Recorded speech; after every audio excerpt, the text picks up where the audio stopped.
his way initially, now running right. Finn takes a shot, and it's intercepted. Picked off at the 25 by Amaris Brown, and he's got room to run. There goes Brown, all the way to the end zone. Lee in the backfield, goes to Lee, trying to fight for the end zone. He is in for a touchdown. Second score of the year for Kevon Lee. And the 2-minute timeout looming. Tracy with the seam. Cuts it upfield. Tracy fumbles the football. UNLV has it. Marcel McDuffie wins it back for the Rebels. Well, you know, it's a lot of energy in there. You know, we've turned up. We having fun, you know. Coming in, you know, through halftime or whatever, you know, a lot of guys was down, you know, but, you know, everybody just preaching the same message, you know, keep each other up, you know, the game not over with, it's 0-0 when we go back out there, you know, and we went out there and played hard and finished the game.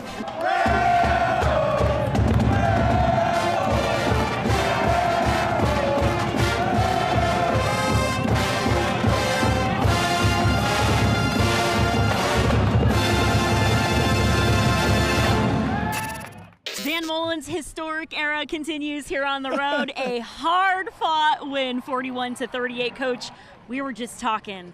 This was a battle. All 4 quarters, your guys come out on top. What did you see from your guys today?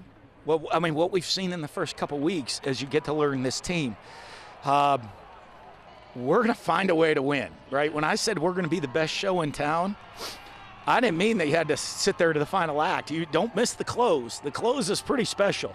Yeah. We're never going to let you leave early. No, I couldn't be more proud of this team. I mean, you look at it again today. You're on, I mean, at 9 a.m. for us, local kick, long flight. We're out here on the East Coast. It's their home opener against a, you know, very disciplined, sound, good Miami of Ohio team.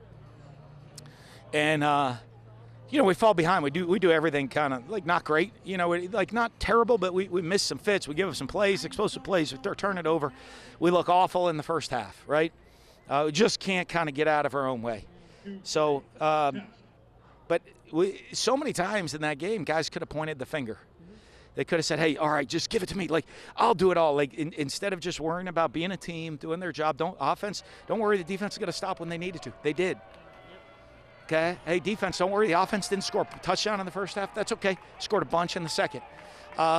They don't point fingers. They don't argue. They don't do this. They just find a way to win, and I'm so proud of these guys because that's the players. That's amazing. Yeah, you know, we got down early, you know, and it's crazy because they didn't do nothing special, you know. It was all self-inflicted wounds, you know. We just shot ourselves in the foot and gave them those points, you know. So once we just calmed ourselves down, you know, got everything under control, you know, we went out there and just played our game, you know, and did our job and came out with the victory. Well, you know, just being that leader, you know, that vocal leader at that, you know, just preaching to the guys, like, you know, stay in the fight, just stay calm, keep your composure, you know, the game not over with till it's 3 zeros on the clock and they got a 4 on it, you know. So regardless of what happened out there, you know, I just told the guy, just, you know, stay calm, stay in it, you know what I'm saying? We're going to get it back. We're going to get it rolling, you know, and everything played out exactly how we wanted to. You know, you were going up against a tough Miami, Ohio defense. Talk about just getting to a rhythm offensively in the second half. What did you see from Anthony? Well, you know, we talked all week. They're going to play a lot of zone coverage. They're going to, like, keep it in front of them. You got to be really patient. They're going to force you to not be patient or make a mistake. We did that a little bit in the first half. And I talked to them. The biggest thing I said to the team at halftime, I said, what we need to do is to just everybody do your job. If anybody comes out here and tries to take the game over, tries to make a big play, or just not try to if you get outside of the offense or defense or don't fit or don't do your job, we're going to get blown out. If you do, we're going to be right back in this game. Yeah. And we came out the second half, we're right back in. Yeah. I thought, oh, here we go, we're rolling. They passed me a drink of water, and I looked at the iPad to see what was going on, what they ran, and all of a sudden I'm like, no, you're down 14 again. It was wild. But I mean, you look at that. The adjustments at halftime. I mean, our defense gave up 300-some yards in the first half, completely shut them down in the second half. Sticking with your offense, Rebel Nation just wants to know, Jet Thomas coming out explosive in the second half, only 2 carries in the first half. Was there anything going on with him? No, we knew they're going to take the run away. Yeah. I had some RPOs and gave us a lot of pass reads within the checks of what went on. And then I give Mike Seleni, Adrian Mays, up front, those guys making some adjustments at halftime. Hey, these are the plays we think we'll feel pretty good at in the run. Then you get the ball to Jet, explosive things happen. And they were getting the ball out of his hands at halftime. I kept looking. I'm like, all right, Anthony's got the most, and a lot of his runs a lot of times are scrambles. And they're making him run the ball on the reads and some of that stuff. So, but we were able to establish a good run game there in the second half, and I was pretty happy with it. 9 of 9 on third down before the field goal. What can you say about the execution in the fourth quarter? Well, fantastic. I mean, when we needed to, probably the best thing we did, I just shut my mouth and let Corey call the game. And him and Anthony got in a good rhythm. I was probably becoming more of a distraction on the sideline to anybody than anybody else. So I was just trying to keep us calm and keep everybody motivated, keep their heads in the game. But the execution, obviously a great plan, great execution by the offensive line, by Anthony, and the guys making the right reads. And then a couple of those, we had to go get the first down, and the guys went and got the first down. Finn looked his way initially, now running right. Finn takes a shot, and it's intercepted. Well, honestly, we was in cover 2. I see the quarterback, he starts scrambling or whatever. He just threw it up for grabs, and I'm like, it's coming towards me, so we know how this go already. If we don't know by now, so I caught it, took it to the end zone, celebrated with my teammates, and helped them get this victory. Yeah, man, I love Duff. Duff, an older guy just like me, been in this thing a long time. He's also one of our leaders, in the back end. Everything goes through him. They get in the call, they give it to Duff. He communicates, to the defense and whatnot. But, Duff plays a big role in this defense, just being that leader, being the mic backer, taking control of the calls and, setting the front and everything like that, Can't think of him enough. Just finishing the fourth quarter strong, the second half response, what'd you see from the defense? Unbelievable, because, we were atrocious in the first half, right? All the false starts, they're getting 1st and 5s, we're giving up explosive plays. Give this first start with the coaching staff, with Paul Gunther, those guys, great credit. Completely shut the door in the second half. And then the players responded. And how about when we need to make a play, they make a play. Unbelievable. 4-0 start to the season, Coach. You guys remain undefeated. Fun fact, first time UNLV has defeated all non-conference opponents. In a season. They also told me this is our first win in history. In the Eastern time zone. Okay, yeah. So we're accomplishing a lot of Coach things. Mullen. We got to give a nux to that, right? There we go. But, now it starts for real. We got to talk to our guys. I said, we got a bye week. Now it's a complete adjustment. This is a very different bye week than the last one. It's an 8-game season. Kind of, if you will, we played the 4 non-conference games. That's awesome. Finishing 4-0 is special. Put ourselves right where we want to be in a position. It's 8 games to go win the Mountain West Championship. That's what we can control. And that's what's critical for us moving forward. And, the great thing about winning early in the Eastern time zone? We're going to go home early because it's Vegas, baby. It's Vegas, baby. That means we can party when we get home in Vegas. Oh my goodness, Coach Mullen. He loves Las Vegas. Really cool to go up the tallest freestanding observation tower in the country, the Strat, with UNLV safety Amaris Brown this week. UNLV has one of the best social media teams in the country, and we gotta say the support for the Rebels this season has been huge in Las Vegas. A big thank you to the Strat for hosting UNLV's official visits and players throughout the season. Even cooler for number 9 to see his highlights light up the Las Vegas Strip this week. I'm a long way from home, from Tampa, Florida, and I always dreamed of, being on a screen or something like this, in my city. So, it's a great experience to be able to, be on the screen here in Vegas and, just represent my team. I'm really proud. We came a long way. We all got together in January. It's a whole new team, So 9 months ago, we didn't know each other. We were still trying to, build that foundation, build that trust between each other. And I feel like throughout fall camp, we kind of did that. And it showed up, on Saturdays, for these first 3 games. All I can say is, man, just keep God in your life, man. Stay prayed up. And everything go work out in your favor, and hopefully you could be here in my same shoes one day, in front of the Strat on the big screen.